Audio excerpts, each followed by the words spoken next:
Hello guys, it is Briggsyboy here, welcome back to my channel, and today I have a different sort of video for you guys to sit back and enjoy. So what it will be is a League One season review. I did a championship version to this the other week, so make sure to check that out. So I would just like to say a big thank you to each person that did feature in this video. It wouldn't have been possible without them.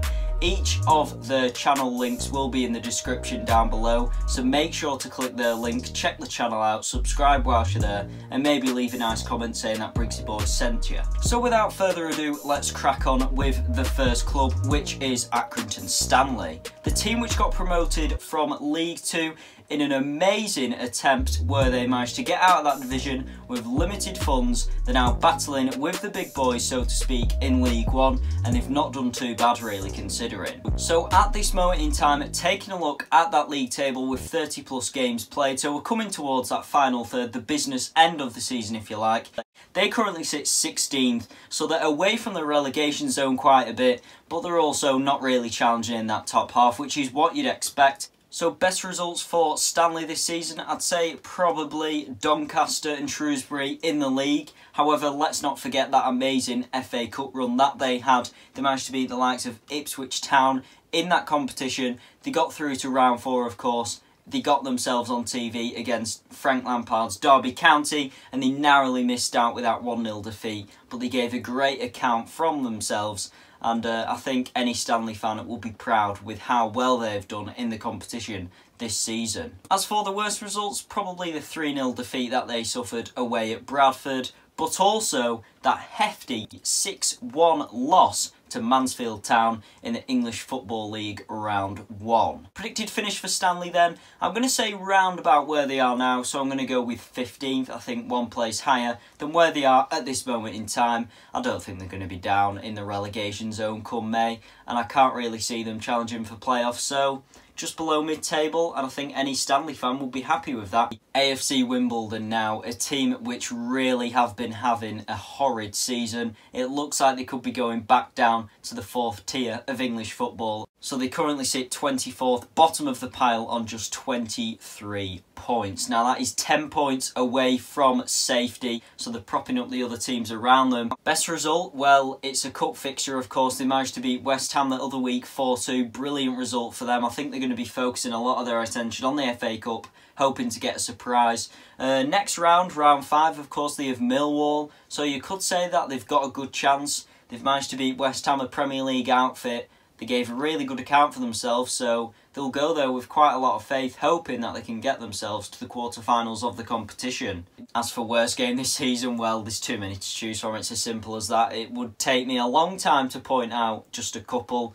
Predicted finish then, I'm going 24th. I think they're going to finish bottom of the pile and get relegated into League 2. Moving on to Barnsley now, I myself won't be doing the review for this one because I've enlisted the help of Barnsley supporter and vlogger Spencer White. So let's hear what he's got to say about his club.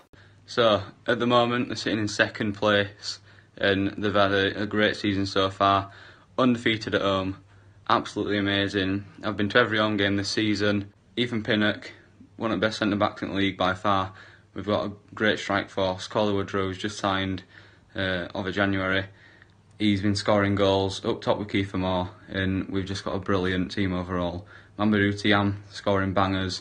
We've just got a brilliant team. I think we're going to finish 2nd, if not definitely in the playoffs. Thanks for giving me the opportunity.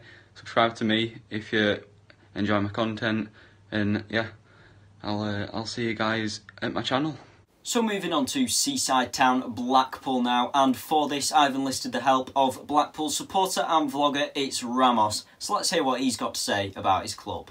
Hello guys, my name is It's Ramos. I'm a Blackpool fan and vlogger, and I'm going to be giving you a few words on Blackpool. Now, currently we play in EFL League 1 and we currently sit 8th in the table with 2 games in hand to get into the top 6. If we win one of them, which is on Tuesday night, we'll be 3 points outside the playoffs, which is good for us. However, we do have some good standout players in our team, such as Armand Naniele, 10 goals this season, big, tall, 6'4" striker, very strong as well. And we've also got players such as Curtis Tilt in the team, great centre-back, attracts the interest from the likes of Rangers and Ipswich. Now, by the end of the season, I would love for us to be in the playoffs, but realistically, I don't know if it's possible. I'm going to say we'll be a top half mid-table side, so maybe just below the top 6. That'll be a great finish for us. But yeah, that's how I think our season is so far. So, Bristol Rovers now, currently they sit 19th in that league table. They're in the mix for a couple of the teams that are flirting with relegation this season. And a fact for you that they are actually one of the lowest scoring teams in the division. Best 2 results they've got in the league this season beating Blackpool 3-0 and Walsall 3-1. Biggest defeat, however, was a 4-0 loss to Doncaster Rovers. Predicted finish then, I'm going to go with 20th, just 1 place off the drop zone. I think they're just about going to keep themselves up this season. However, they are going to have to invest in the future, I think, to make themselves a stable League One team. Now, Burton Albion, they surprised many by how well they managed to make that jump from League 2 to League 1 and then the Championship. They stayed in the Championship for a few seasons, of course, did alright, they were always the underdogs, however, time finally caught up with them. They got relegated last season back into the 3rd tier of English football. They currently sit in 12th position, so right in the middle of the group, and they're not a bad side from what I've seen. They've got some good results, some bad results, and I think come the end of the season they're probably going to finish around 10th position. Of course, how could I forget that amazing cup run they got in the Carabao Cup as well, getting all the way to the semi-finals. They got undone by Man City in the end, which you certainly would expect. They're a top-notch side. But they beat several good teams to get there, the likes of Burnley, Middlesbrough, Nottingham Forest. So they really did give a good account of themselves in the Carabao Cup, and that money that they managed to get from that, I think it's going to go a long way in squad improvements next season. So Bradford City, surprising many by the really poor start they had to the season. They currently sit 23rd. They have been absolutely fighting for their life to get out of the relegation zone. We've seen a bit of a pick-up in results, you could say. They will be trying their utmost best to make sure they don't get relegated. They're a big team with quite a good fan base, to be fair. And I think it's going to be a really tight end to the season for them. Like I said, there's a couple of teams just above the drop zone with the head above the water, so to speak. I do think it's going to catch up with Bradford though, and no matter how well they do towards the tail end of this season, I think they're just about going to go down 21st position, I'm going to say. So Coventry City, one of the 4 teams that managed to get themselves up into the 3rd tier of English football in the 17-18 season. They did really well actually, of course. Just about managed to get it with that point they got last game of the season against Morecambe.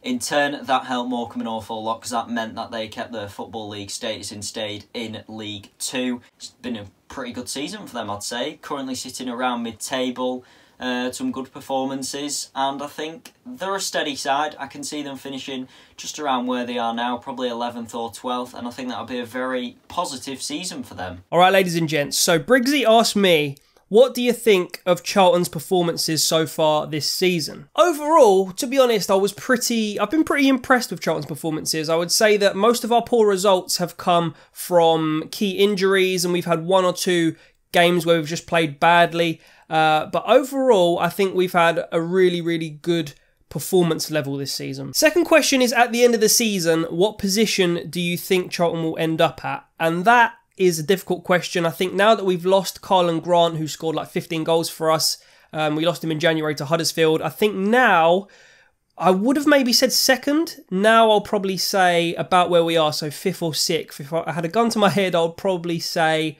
6th at this point. The third question is best or key players so far this season. Interesting. I definitely think Lyle Taylor for us has been our #1 most dynamic, most, biggest impact. I think he's been our best player so far. Colin Grant as well, who I just mentioned, who just left. I think between them two, they were our strike force. I think they've been responsible for like at least 30 goals this season for us. So I'd say Lyle Taylor. If I was to say a position other than up front, I would probably go for Joe Aribo and Jason Pearce, up until they got injured recently, have been really good for us as well. And the final question is best and worst game you've been to this season. I would say that there's 2 that come to mind for best. I think probably the Accrington Stanley one recently. Charlton ended up winning 1-0 in the 93rd minute or 94th minute. It was a penalty and it was a very, very scrappy game up until that point, but the excitement and the euphoria at the end made that a really, really standout one. And there was a lot of drama as well, red cards and that kind of stuff in that game. So that was an exciting one to watch. The other one would be 2-1 away at Pompey. So Portsmouth were top of the league at this point. We beat them last year, a Nicky Ajose goal, and this year again with a Nicky Ajose goal. And that was a fantastic away day. Really, really good spirits and noise from our fans. So that's the best. And for the worst, I would probably say recently there was a 0-0 trip to Peterborough. We actually played all right, to be fair, but it was just a 0-0 ball draw basically. So yeah, that's probably the worst one that comes to mind. So Doncaster Rovers, and I think many are surprised by how well they've done this season. They obviously sit 6th at this moment in time, and I think many would have thought, a mid-table finish for them, that would suffice. However, they've been firing on all cylinders. John Marquis, the star man for them this season for me, having an amazing 20 goals in the league to his name so far. That is an amazing tally. Biggest results they've had this season, a massive 5-0 win over Rochdale and 4-0 win over Bristol Rovers. Not to mention Doncaster have had a brilliant run in the FA Cup as well. One of the other lower league teams that find themselves in round 5 of the draw. They've got Premier League side Crystal Palace though, and that is going to be a very tough test for them. So now moving on to Joey Barton's Fleetwood Town. For this, I've enlisted the help of Cod Vlogs, produced some really good content and is a supporter of Fleetwood Town. So let's hear what he's got to say. So I am a Fleetwood Town fan. I think Fleetwood's season so far has been okay. Average, we've stabilised it from last year, and I think we'll finish around about 13th in the league, which is an improvement from last year as we were nearly relegated last year. Best key players for me this year have been Paddy Madden. He scored 16 goals in all competitions, which is the most in any EFL season for Fleetwood. He's never stopped running either. Hunter as well chips in with 10 assists and 5 goals, and also Cairns at the other end, keeping so many clean sheets and great saves. So the season for Fleetwood has been alright. Thank you for listening to me, and thank you for the opportunity to Briggsyboy. Thank you very much, and hopefully it's a successful season for Fleetwood. Now moving over to Essex, where we take a look at Gillingham. Now it's been a bit of a struggle for them this season, but let's hear the views of the Raymond End, Gillingham supporter and video creator. Right, I have 4 questions that I need to answer about the Gills. So, number 1 is, what do you think of Gillingham's performance so far this season? I think, in one word, it's been awful. We started off the season with 2 wins, which looked promising, and then we had 7 games where we didn't get a win, and then we had a freak win over Portsmouth away, and it's just been downhill, to be fair. We've had the freak odd wins, but that's about it. Trying to escape relegation, it's been awful. Number 2, what position do you think we'll be in by the end of the season? I think we'll push back up to 15th. Because we've got a few loanees in, and I think they're looking promising, and I think they're going to save us this season. Number 3, best key players so far. So, best player is Elliot List, in my opinion. Every time I've seen him, he's putting 100% effort. He's quick down the wing. He can play as a striker. He's, pretty much amazing. Key player has to be Tom Eves. He's getting the goals. He's our top goal scorer so far this season. Number 4, best and worst Gills performances this season. Best performance was probably in the FA Cup against Cardiff City, where we beat them 1-0. Great defensive display in the league when we beat Fleetwood 3-0. We was in control throughout that game, so that was really good.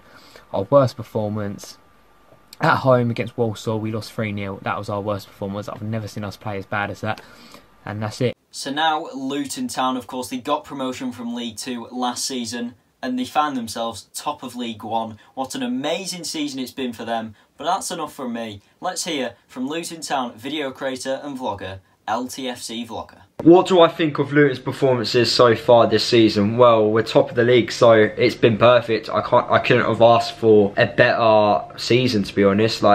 I don't think any Luton fan expected to be top of the league in January. What position do I think Luton will finish come the end of the season? It's very hard to give a prediction because we've currently haven't got a manager as I'm recording this. It depends who's going to take charge of the club. If it's our current interim manager MacArthur, and he remains in charge until the end of the season, then I probably would say we'll go up, we'll get promoted, we're finishing the top 2. The best key players this season, so up front, James Collins, I think he's joint top goal scorer so far this season. Penny Roddick in midfield has been excellent. We've had Glenn Ray, unfortunately he's out for the season, but up to January he was one of our best players.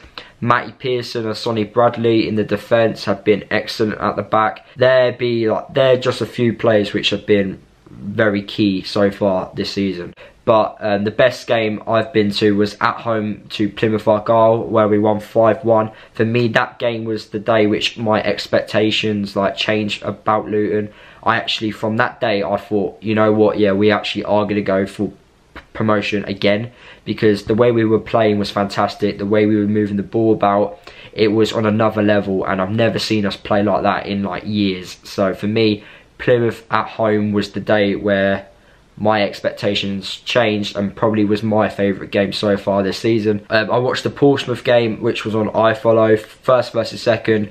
Luton won 3-2, scored in the 85th minute.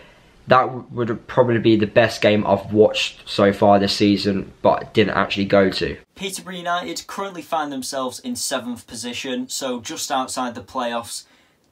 Again, just like Bradford, they're a bit inconsistent in that they'll get some good results, but then they'll go on a bad run of form again, which is why I think that could do them over and they won't get playoffs this season. Biggest results this season, a 4-0 win against Accrington Stanley, an amazing 5-1 victory over Plymouth Argyle. As I mentioned though, the recent dip in form I think could do them over and they'll finish just outside the playoffs, so similar to Doncaster, I'm going to go with a 7th or 8th position finish. So moving on to Portsmouth, probably the 2nd or 3rd biggest team in League One this season. Sunderland arguably the top, but it's been a really good season for them, a really positive one. Kenny Jackett done a really good job managing the side, and they have certainly not been afraid to throw some money at that team of theirs, reinforce and get some new players in. We've seen many transfers coming in of both the summer and more recently the January transfer window, some really good players coming into the club, and it shows me that they are really pushing to get into the Championship, back where they belong, many fans would say. Key players, well, Jamal Lowe has got 11 goals to his name, we've got Ronan Curtis on 10, and then Omar Bogle, from what I've seen, he's looked really good.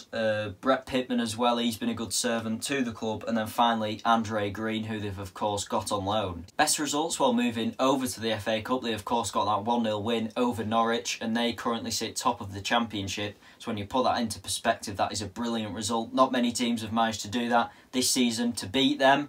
They also beat Fleetwood, an amazing 5-2, goals galore in that match. Predicted finish, I'm going to say originally that they'll finish 3rd, get into the playoffs and see where it goes from there. As for Plymouth Argyle now, moving on to them, I've enlisted the help of Argyle Army, produced some good content over for his football club, Plymouth Argyle. So let's hear what he's got to say about their season so far. I think at the start of the season, we weren't playing too well at all. We were putting out teams which were obviously new and mixed up, and obviously we weren't getting wins. We were on that really dry route of not getting a single point from a good amount of games. But then it started to pick up around the halfway, well, to now really, where we're getting wins, and we had 4 wins in January, and then obviously leading to Wickham on Saturday, which wasn't the best results, but hey ho, it's life, isn't it? So we're currently 17th. I think we will probably get mid-table, if I'm being totally honest. So there's 2 best standing out players for me in our team at the moment. It's obviously Ramirez is providing the goals, scoring the goals, and also Cole Leverin in the net. He's only conceded, I believe, I think we've only lost 1 game with him, in fact, so far. So he's definitely a keeper we should probably play ahead of Matt Macy. But yeah, Ramirez, since he's been coming into starting lineup, he's doing superb. But yeah, probably I'd say the best game I've been to this season so far is probably the 3-3 Bradford draw. 1, because I was in the media box, and 2, it was just a cracking game to watch. Both teams played superb. It was a great spectator support for the neutral. And I'd say the worst game I went to, the Burton versus Argyle, we lost 3-2 and they scored in the 90th minute, the one that I actually saw. Yeah, I'd say that was a bit of a poor one. So moving on to Rochdale then, currently they sit 18th in the league table on 34 points, so they are very much in the mix of a couple of teams that are flirting with relegation this season. Could they go down? I think there's a good chance that they might. The results recently simply have not been good enough. They are going through a terrible run at the moment. Best results this season, probably either the 2-1 win over Burton Albion or that 3-0 win that they got over Gillingham earlier on in the season. So like I say, the results recently just simply haven't been good enough if they are going to push away from the teams towards the relegation zone and try and get a comfortable finish this season. Therefore, this might surprise a few, but I'm going for a predicted finish of 22nd place this season for Rochdale, which means that would see them going down into the 4th tier of English football. So moving on to Scunthorpe United now. Now currently they sit 13th in that league table, so just around mid-table. It has not been a bad season for them, all things considering. I've been impressed with the recruitment that they have made in transfer windows. I mean, more recently we've seen them bring in Adam Hamill, a former winger for Barnsley, of course. He's proven himself in the Championship. He's done a good job in League One. Also Kevin Van Veen, the winger slash forward from Northampton Town. Overall, they've got a pretty good squad and I think capable of getting a top half finish. Therefore, my predicted finish for Scunthorpe this season is 9th. So, Shrewsbury Town, one of the teams that currently find themselves in the relegation zone at this point in the season. So, currently they're 22nd, just on 32 points. So, like I say, it is very tight with the teams at the bottom. And 1 or 2 wins, you could be right out of the danger for a few more weeks. So, predicted finish for them, I've gone for 17th. Southend United currently 14th in the league table on 39 points. Not a bad season for them. It's been filled with ups and downs like a few of the teams in this division, but I think we can see them playing League One football again next year. Predicted finish that I've gone with for Southend is 16th. Now moving on to Sunderland, the Giants that were in the Premier League just 2 seasons, of course. They got back-to-back relegations. Really bad times at the club, and it's sad to see it happen to a team like them. However, it looks like they are finally on the up. However, that is enough from me. Let's hear from Sunderland video creator and vlogger Jude AR. So far this season, Sunderland's performances have been up and down, to say the least. I think we started the season off really well. I think teams feared playing us, and then since about December, I mean, it's just gone downhill, to be honest. At the end of the season, I reckon Sunderland will finish 2nd. I think we're going to narrowly do it. I think Greg and all that just need to start gelling into the team, and as soon as that happens, I reckon we can push up the table. It's going to be tough, but I don't think we'll slip out the playoffs, but if I had to do a prediction, it'll probably be 2nd. We had a full new squad, basically, for this season. The player that stood out for me is the goalkeeper, John McLaughlin. If we didn't have him, I genuinely think would probably be mid-table or near the relegation zone, to be honest, if we still had Lee Camp or Jason Sterling goal. So he's probably been a key player. Obviously Madger, before he left, was a key player. He was banging in the goals, left, right and centre. I'd also see just recently Luke O'Neill started to become quite a key player, and I think he's going to come at the Championship with us, definitely, if we get there. The best Sunderland game that I have attended this season has to be Walsall away, 2-2. We got the 90th minute equaliser. People were running on the pitch. It was probably the best atmosphere this season, and probably one of the better away days that I've been to. Well, on the road, because I missed Portsmouth, I've only actually seen us get beat once this season, and that was at Burton away. We absolutely we were shocking that day. That's probably the worst game that I've seen us play, and probably the worst atmosphere I've ever seen. So, Oxford United, it's been a pretty poor season for them, and I mean, you look back at last season, they were mid-table, top half of the league, and it really has been a poor season. Part of this I do feel is down to the amount of key players they lost in the summer transfer window. Blackburn Rovers, of course, picked one of them up, the centre mid Joe Rothwell. Now, he's a quality player in the Championship, so I'm guessing he did a good job for them last season. Ledson as well, he unfortunately left, went to Preston. And like I said, I think that has left a hole in the team, and you can kind of see that their presence is missing in that squad. So with all these key players that they've lost, they've simply not been able to replace them with players of their ability, if not a little bit better. So predicted finish for them, I've gone with 23rd, so I think they are going to get relegated into League 2. It's quite possible, really. They've had a horrid time of it, really, this season. And it's going to take a bit of a miracle to keep them out of the relegation zone, I think, come the end of the season. So second to last, we look at another Midlands club. It is Walsall. Now, currently they sit 17th on 35 points. So again, just a few points above that relegation zone. That is why it is so hard to kind of predict who's going up and down this season. Even though with the 30 games, which is coming towards that final third of the season, However, I think Walsall are going to be safe, you know. I've gone with 19th as the predicted finish at the end of the season in May. I think they've got some, you know, good enough players. They're a League One quality side, and from what I saw of them last season, when Blackburn played them, they didn't look half bad. So then finally, Wycombe Wanderers, the final team that we are going to analyse in this season review video. Currently, they sit in 10th, so they're in the top half. That is brilliant for them. They got promoted from League 2, of course, last season, and they are a quality side from what I've seen of them, what I've heard, and they've got some key players in that squad of theirs. Adebayo Akinfenwa was still performing at 36 years of age. He's going to be 37 in May. That is mental. And he is still that big target man up top that teams fear. Opposition defences don't want to play against him. He gets in your face, he's physical. He might not be the tallest of players, but he gets the job done, and he has been scoring goals consistently this season. So best results, they got a 1-0 win at Barnsley quite a while ago, but also they managed to get a 3-2 narrow victory against Doncaster quite recently. Another good result to add to their tally. So like I said, they've had a steady season so far, a good welcome back into the third tier of English football, and they've got some good fixtures left in the terms that they're playing a couple of the teams below them. I know you could say they're the harder games because they've got more to lose, but I think predicted finish for Wycombe, I'm going to go 11th, so a top half finish in that mid-table area. So then guys, that is it for this League One season review. I hope that you have enjoyed it. If you've not seen my Championship version of this, make sure to check that out. I will leave the link in the description down below for that. Also, make sure to check out every single supporter and vlogger that helped out in this video, because that wouldn't have been possible without them. So make sure to subscribe to their channel whilst you're over there. But anyway guys, thanks for watching and goodbye.